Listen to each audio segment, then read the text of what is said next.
I'm going to warn you. Many people don't really want to know the truth. When we ask, does the stress make me look fat? Or do you think my muscles are getting bigger? Most people are not looking for the truth. They are looking for reassurance from others. But what about those people who truly want to know if what the other person is saying is the whole truth and nothing but the truth? Pamela Meyer stated in her book, To Catch a Liar, lying is common, and for the most part, people are good at it. The odds of getting caught in a lie are really quite low. It is estimated that people get away with over 95% of the lies they tell. End quote. Can we ever be sure that the person across from us is being honest? Yes, we can. There are proven signs that a liar shows that can help clue you in on if they're being dishonest. I have been studying different suggestions and clues professionals have given to help you determine the credibility of what others are saying. I'm going to share with you these important clues and references that experts have given in hopes that you are able to apply them into your daily interactions. I'm going to warn you once more, though. Ignorance is bliss. Once you know these signs, you may get hurt when it becomes obvious that others are lying to you.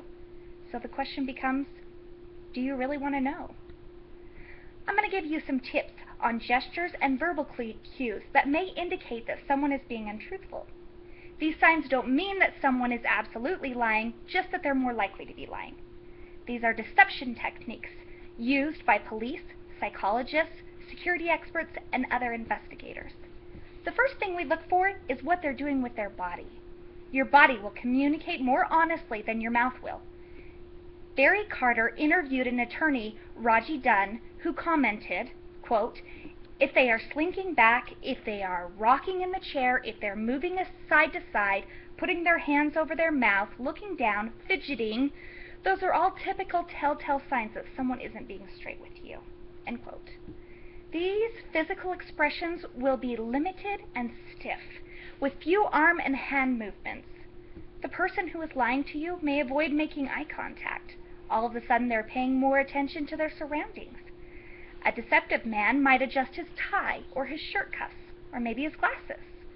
An untruthful woman might move a few strands of her hair behind her ear, or straighten her skirt. Tidying up the surroundings is another gesture. Suddenly the phone isn't turned the right way. The glass of water is too close. The pencil isn't in the right place. Watching a person's body language can give you good clues, but another area to focus on is the person's face. Be on the lookout for anything a person does with his face or in the head region in response to your question. This often takes form of biting or licking the lips, pulling on the lips or ears. You've asked a question and the question creates a spike in anxiety because of an untruthful response would be incriminating. That in turn triggers the automatic nervous system. The body naturally starts draining blood from the surface of the face and ears. This can create a sensation of cold or itchiness. In Janet Bailey's article, she stated, quote, watch their hands. Inflamed tissue can hurt or itch. So fibbers also touch their noses more frequently, end quote. Without the person even realizing it, his hands are drawn to those areas, like the nose and the mouth and the ears. Wringing or rubbing of the hands. Boom! You've spotted a deceptive indicator. Emotions are another clue that can help you analyze deception. Paying attention to someone's emotional reaction can also have a helpful indicator of truthfulness. Timing is off between emotions, gestures, and expressions and words.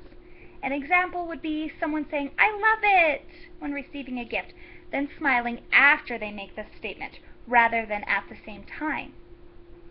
A guilty person gets defensive. An innocent person will go on the offense. A liar may be uncomfortable facing his questioner or accuser, and may turn his head or body away. Believe it or not, great liars will actually look you in the eyes longer than usual to make sure that you're buying their lie. Prolonged eye contact is just as telling as no eye contact at all. Emotions can be very complex to read, so the last thing we want to look at is their verbal communication. One of the last signs I will talk to you about is to pay attention to those who repeat their claims of honesty or give mixed verbal cues. To sell us on their integrity, liars often use phrases emphasizing the validity of their statements, like to tell the truth or to be perfectly honest. Some verbal tip-offs frequently invoke religion.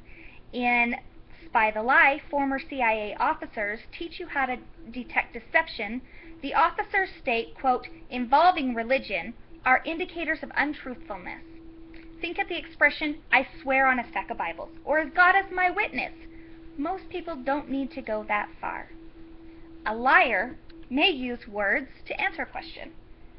Pamela Meyer also stated in her book, How to Tell Someone's Lying, that they tend to repeat questions before answering them, perhaps to give themselves time to come up with an answer.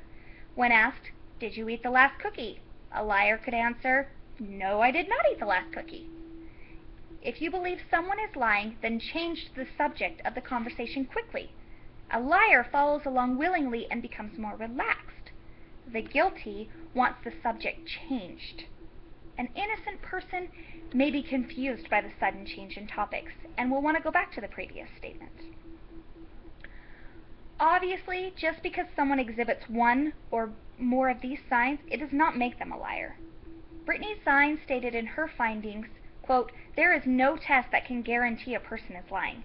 Not even electronic lie detector tests are 100% accurate.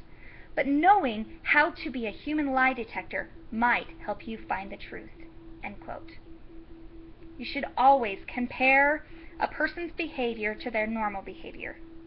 Most lie detector experts agree that a combination of body language and other cues must be used to make an educated guess on whether someone is telling the truth or not. The important thing is to pay attention to what they are doing more than what they are saying. The nose doesn't grow bigger and the pants don't catch on fire, but the body never lies.